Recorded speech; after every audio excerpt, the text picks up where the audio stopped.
Also, I just want to remind you that some of these issues, we're going to talk about them as far as working with elected officials often, or appointed officials.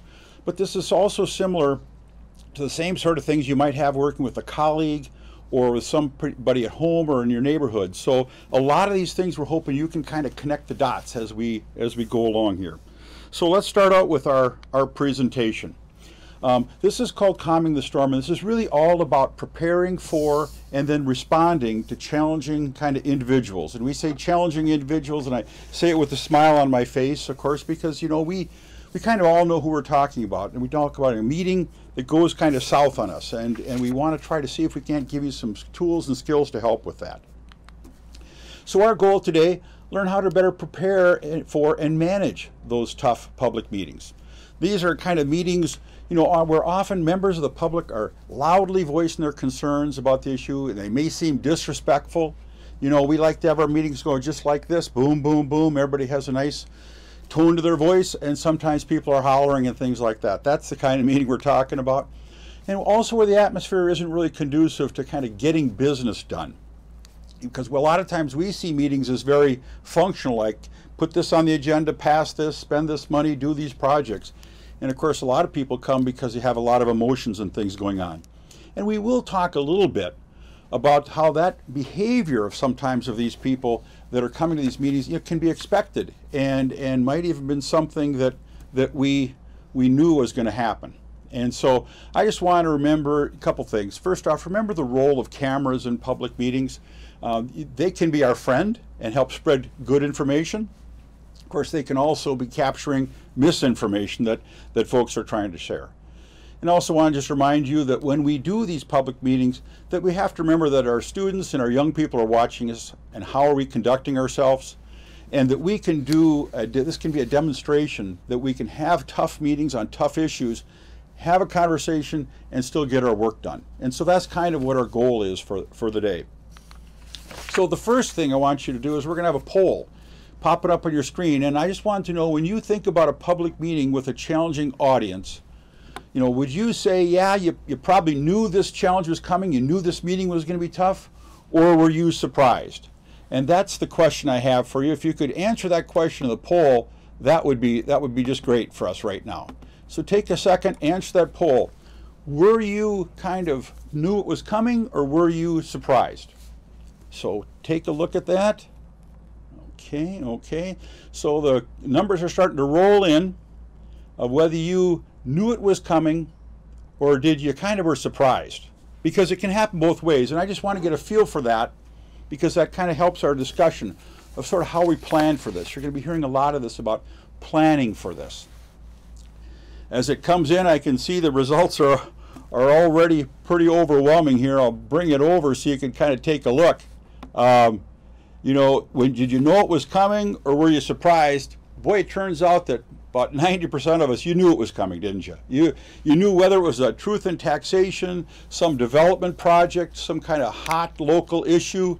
You knew it was coming, it looks like. And so there's a few that were surprising. Okay, well that's good to know. That's great to know. Okay, so now we'll put that back over here. Thank you very much for that.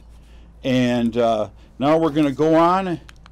So why are people so disruptive at these public meetings? Well, you know, a lot of times there's a lack of trust.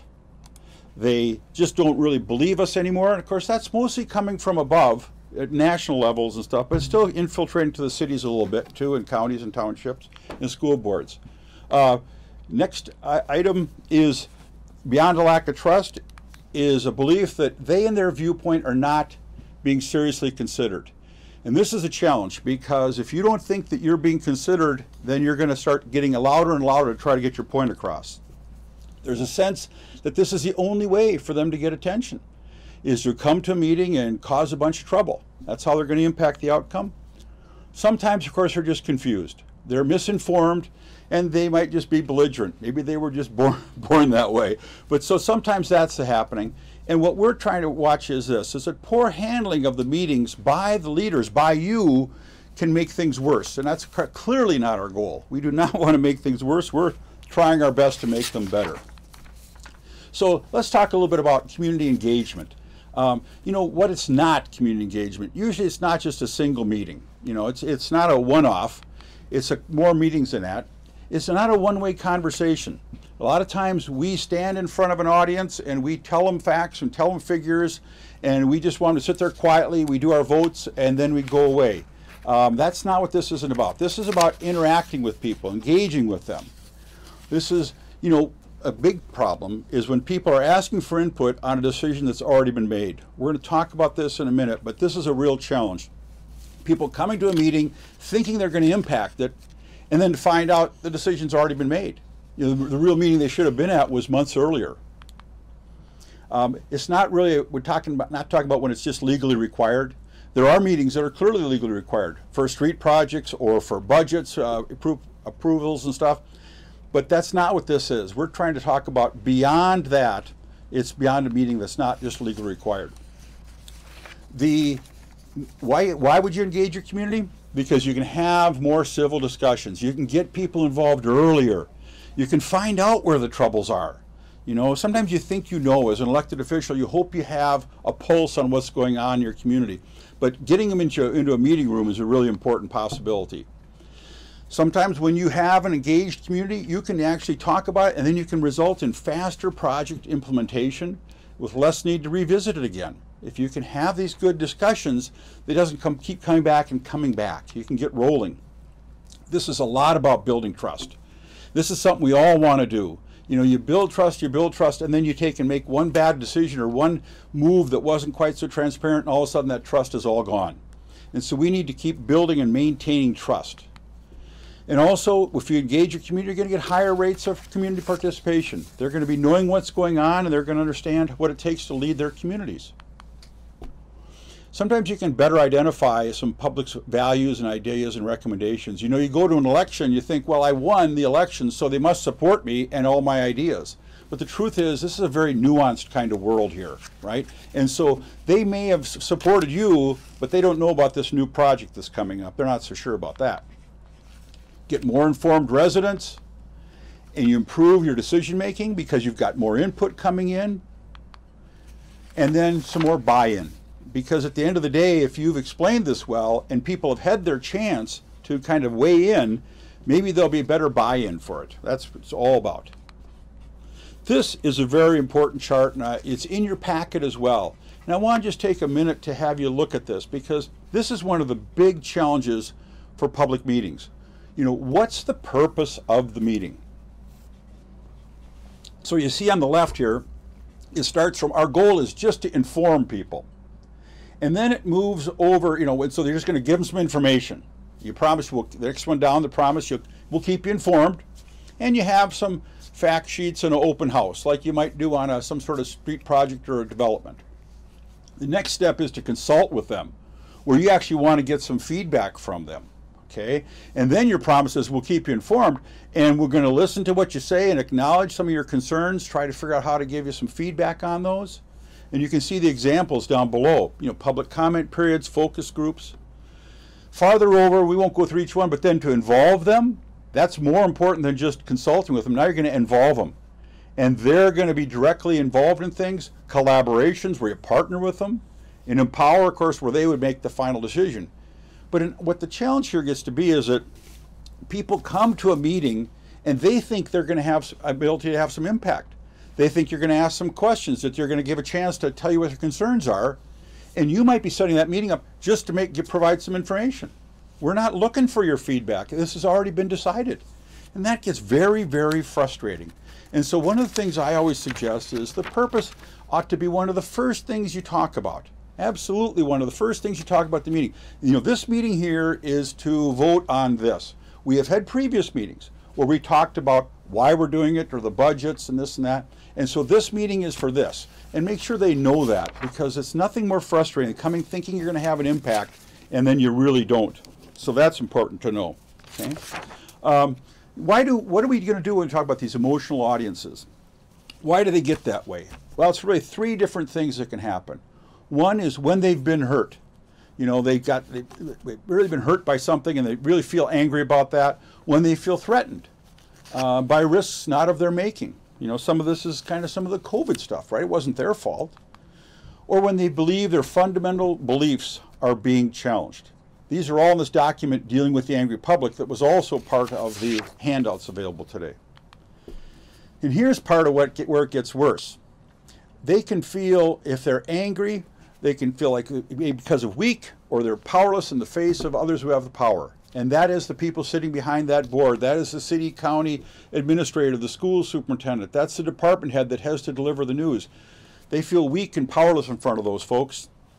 If they believe they've been treated unfairly or disrespectfully, and this is really a big thing, disrespectfully. You think about somebody coming to a meeting and you're sitting up there and they're talking and they're saying stuff that just doesn't make any sense to you, and all of a sudden maybe you roll your eyes or you shake your head or you start looking at notes. You know, you're not really looking at them anymore. You're going to look at this and look at that. That's just disrespectful. That just makes them get more angry. You know, when people are talking to you, be respectful and listen. If you want to get respect, you need to give some respect. So I would just want you to be very careful when you're dealing with folks that are emotional like this. And remember that sometimes this anger is a way of rallying the troops, demonstrating their own power, or bullying others into accepting it. That's why we're seeing a lot of people coming to the public meetings, looking to be on camera and trying to rally their own forces. So that's what happens. We see this at COVID things. You know, I want to give you an example here. This is from a school district. Okay, it's a well-organized, well-funded group of parents in the community who think the school board is doing more harm than good and recklessly jeopardizing their children's lives by not sending all students back to school full-time right away. Harassing emails saying things like there'll be blood on your hands, picketing outside the school board members' homes, angry and accusatory comments at the public comment portion of the school board meeting. It's made it very difficult for the school board to conduct its business. You know, that is exactly the kind of things we're talking about. These people are angry and they're coming at you and they're just really letting you have it. And so we're talking about how do we handle that better. So we're going to go into that right now. First off, one of the first keys to dealing with that is making sure that you're sharing information. This means kind of all the information. Sometimes it's good and sometimes it's bad. You know, the good, bad, and the ugly, like an old Clint Eastwood movie, right? And so that's something to keep in mind. That listening is so important, and I'm convinced that us up in the Midwest, we don't do a great job of that, and we need to do better, okay?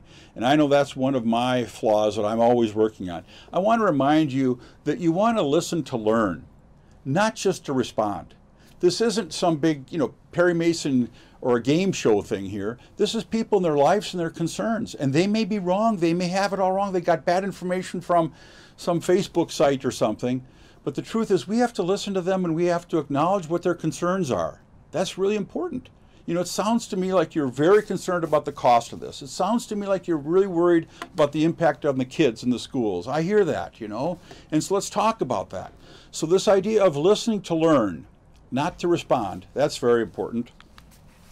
And then trying to learn what's going on here. If we can learn some of these concerns by asking good questions, by being fair, by being respectful, then maybe we can kind of nuance these concerns out and talk about them a little bit and say, okay, well, it sounds like the concern has been a lot about cost. Let us make sure we tell you how this is going to get paid for.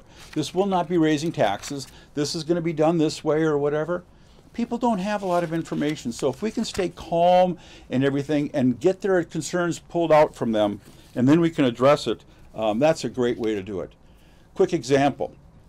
Had a project a while back with a small lake down by Rice, Minnesota, just north of St. Cloud, and they had a concern they're going to draw down this lake and try to kill a lot of the weeds. It had gotten too choked up with weeds. They had a public meeting in the old town hall in Rice, Minnesota. The building was small. It was full of people. Now this would have been a classic example where maybe they didn't have all good information. The DNR wanted to present information, and instead of having everybody walk up to the microphone and give their 3 minutes of concerns and do it, same thing happen over and over and over again, what we did is we took that group, broke them into small groups at tables, 6, 8 people at a table, and at each of those small tables then talk amongst themselves of what were their concerns, why were they for or against this project, and then when we got done, we had each table report out about what the concerns were, and we had people from DNR and the Water and Soil Resources folks, everybody was there, and so they'd throw a concern out, we'd get a quick answer. They'd throw a concern out, we'd find out what the truth was. People loved that meeting. It worked very, very well because it wasn't just the same old 3 minutes at a microphone to holler at somebody. So there's different ways to do things. And we're not going to get into all the details today, but that's all on our OCDR website at the end of this session. So I want to do that. When we're listening to people, the key words we use more than anything else are tell me more. Tell me a little more. Tell me why that concerns you. You know, I can tell you're upset. Tell me why. If you can get to that, that really helps a lot. Okay? And so this quote at the bottom I really liked, which is, as leaders and decision makers, your collective goal is to have as many people as possible feel heard and that their input made a difference. Another goal is that the project proponents and opponents alike feel the process was fair and that the leaders behaved in a trustworthy manner. That's really what we're talking about. Being calm, listening, bringing it in, and then making sure we're treating people well. That's the key to all this. Okay, so here's some of our top considerations from our office. We're a two-person office of the state of Minnesota, the Office of Collaboration and Dispute Resolution, and we work on these kind of things all day. And so the first thing is relationship building comes first and remains at the center. This is really about a relationship with your community. That is so very important. You need to know your purpose of the meeting and then design the meeting accordingly. Is it just to share information? Are you trying to get feedback? Those are the kind of things. Oh, we had a chat question come in real quick. What was the result of the Rice Lake meeting? It worked out really well. They decided to go ahead with the project. They shared better information. The people who came found out what the timing was going to be, how it was going to impact fishing on the Mississippi, being able to get their boats in and out, all kinds of things. And so the people left. I was standing there, and all these people were going out, and some were saying, you know, this is the best meeting I've ever been at. This really worked great. They listened to us. So we structured it so that they could feel that they were being heard. They got a chance to communicate, and in a small group like that, rather than standing at a microphone, everybody gets to participate. You know, there's a lot of people that will not want to step up to a microphone and talk about things, but it almost at a small table is like a kitchen table. What do you think? Why do you like it? Why don't you like it? And they all talk amongst friends like that. So it really worked out well, and I think a big part of that was the design. Our next consideration, plan. No doubt this is a big part of it. We really want to talk a lot about, and this is why if you know what's going to happen, then you want to try to plan for it. So we have a lot of deep documents about that, but in this particular case, I'm really just going to mention that if you think you know what people are coming, if you think they're going to be angry, do you know why they're going to be angry? Is there anybody in these groups that maybe you could talk to beforehand, before the meeting, to find out? Because you really want to know their concerns if you can, and then be able to sit and have a good conversation rather than be surprised by it, right? I mean, that's always part of your goal, is to do that. And so being able to plan for the meeting. What are we going to do if something goes wrong? What happens if the crowd is big or small? You know, how are we going to welcome them? All these kind of things. As they come in the door, we can make them feel comfortable. We could say, here's some pads of paper. If you have comments and you don't want to go to the microphone, you can write them down. Maybe if you want to break it into small groups, you know, that would be great too. You know, this packet is the one that we sent out with the email today, is where the packet is. Also, all the links are at the back of this PowerPoint slide too. But the packet is sent out this morning with the links to come and watch this. So all these handouts are really going to be helpful, I think. So the bottom line is you plan for that on how to create the right kind of scenario. The other thing we'll talk about a little bit later is if there's somebody who comes who's really problematic, who's going to deal with that person? Somebody stands up and really wants to cause trouble and everything else, you know, and the rest of the audience kind of might mind that for a few minutes, but after a while it's time to move on. Who's going to be the one to do that? Some manager or a person that can kind of walk up and say, hey, you know what, can you and I just have a conversation over here on the side? You know, maybe you want to invite them to have a cup of coffee the next day and say, listen, I know you've got a lot of concerns, I can tell that. I want to make sure I hear them. So why don't you and I get together for some coffee? Let's talk about this. So all those kind of things of how you're going to handle that kind of thing. The next thing we want to do is we want to design this meeting to promote problem solving, not position demanding. This is not everybody walking the microphone saying, I don't want this project. I don't want this. I want, you know, whatever. You want to figure out how are we going to work together here? What are your concerns? Can we address some of those concerns? Well, only if you know what they are, right? I mean, I've been in those kind of situations a lot where you really do, people are angry, but you don't really know exactly why. So we're going to try to get that out and try to figure out what is it that's really bothering people. What's really at the core of this? Not just what their position is saying, stop this development or don't build this road. What's the concern you have? We have concerns about traffic. We have concerns about cost. Okay. Bottom line is that when we just hand over a microphone to somebody and they start railing at us, we're telling them right away, tell us your demands. Well, at the end of the meeting now we have this long list of demands, whether we're a township or a school board or whatever. How are we going to meet all those demands, and stuff? And so instead, we're going to have a conversation where we can say, listen, this is a very complex situation. This road needs to get built. We know there's a concern about costs. Here are some options for paying for it, and talk and have that kind of conversation, treating everybody as adults. That's going to be helping a lot to kind of cool folks down a bit. Another piece we do a lot of is follow-up. Are you going to get back to these people? Did you get a list of email addresses or whatever so that you can tell them what you finally decided? Kind of closing that loop. Thank you very much for attending. We heard a lot of concerns about the cost of this and the way the cost was going to be allocated. We went back, did some structure, and looked at this whole thing. We've decided to change it. Now it's going to be paid for this way or spread out over 10 years or whatever. Getting that follow-up loop, it tells them, listen, I heard you, we looked into it, and here's the result. May not be exactly what they want to hear, but they love hearing from you. Another one is to remember the 4 C's of trust. Trust is everything in our business, right? Public sector is all about trust. People, they don't trust us. They don't even know us. They don't know what we've done, how hard we're working for them, but they don't trust us. And so this is the times in the life we live in. So what we need to do is remember some of these 4 C's of trust. First, we want to be competent. People come to this public meeting, we're prepared. We've got enough copies of handouts for people. We know we have the experts there to talk about, an engineer, a finance person. We've got all that going for us, okay? So we know that part. We also want to be caring. When people come, we want to welcome at the door. Do we need to provide some child care so the kids can come along? Otherwise, where is mom or dad going to do with those kids? They won't be able to come. Well, maybe we can provide some child care. Maybe we have some coffee and some cookies. Maybe we need to have somebody there do some translation into Spanish or a different language, right? So we really care about these people. When we come there, we want to make sure we're accommodating them. We want to try to be as consistent as we possibly can. We want to treat all the participants similarly. We don't give our friend who's coming to tell us how great the project is 5 or 10 minutes to speak, and then when somebody comes to say it's a bad idea, we only give them 3. No, everybody gets 3. We're very kind of consistent and fair in all this. And then communication. We want to share what the summary of the meeting was, put it maybe up on the website for everybody else to see, and be able to communicate with people back and forth. That's really important to having a good meeting. Kind of planning in the front end, managing it well, and then at the end doing follow-up a little bit.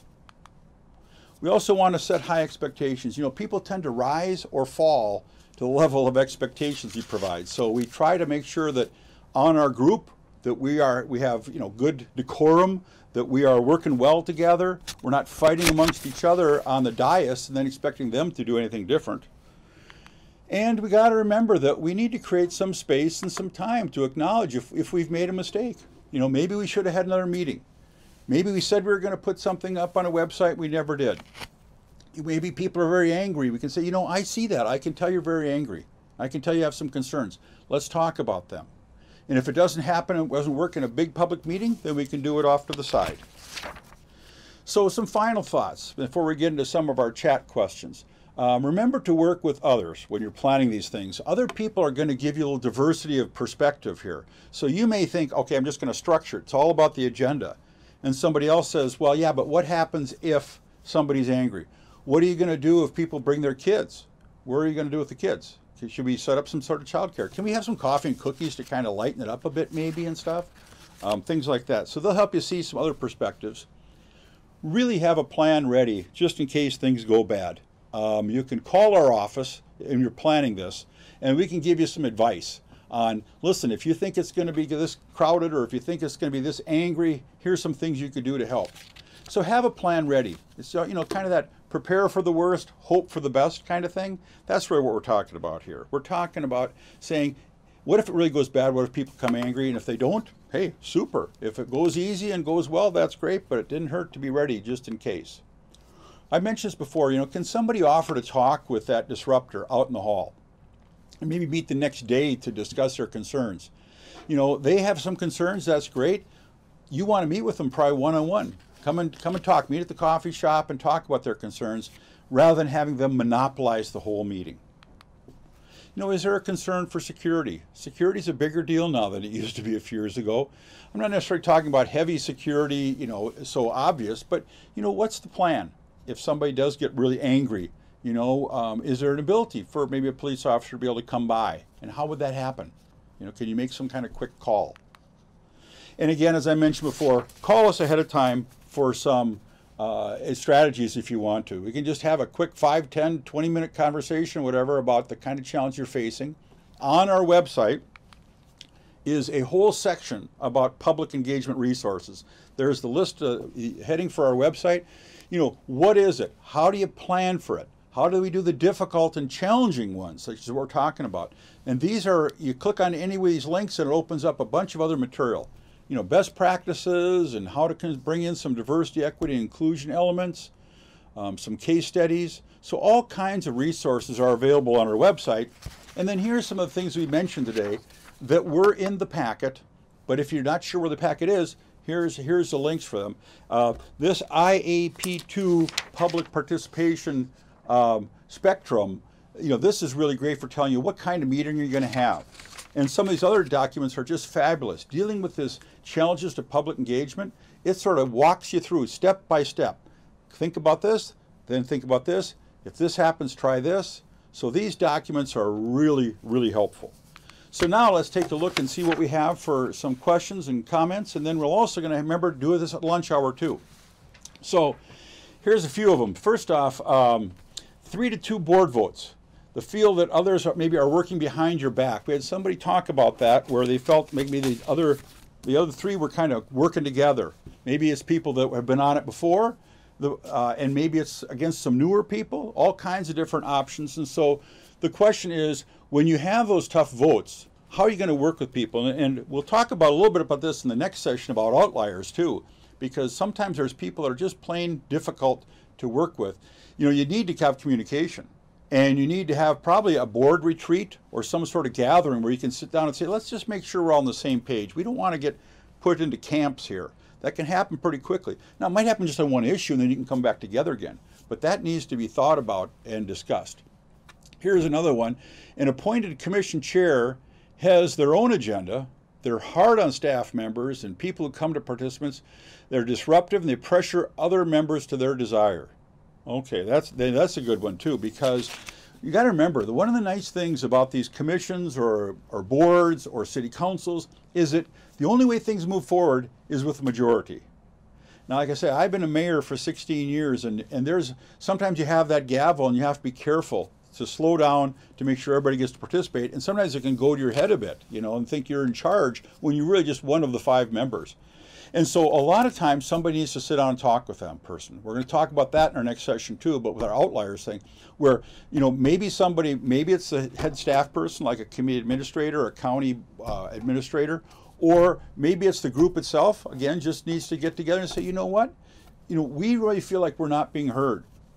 You know, you've got an agenda, we appreciate that, we've got some ideas too. How are we going to work together here? So really having that tough conversation, that's a really important part. You know, did you have a city representative at each table at the Rice meeting was a good question. And it was really, the answer was we had a facilitator at each table. And I think that's probably what we mean. We had somebody there at the table to kind of take notes. And that meant that was a little bit more planned. We had students come up from St. Cloud State that did that job for us and volunteered, and they learned from that.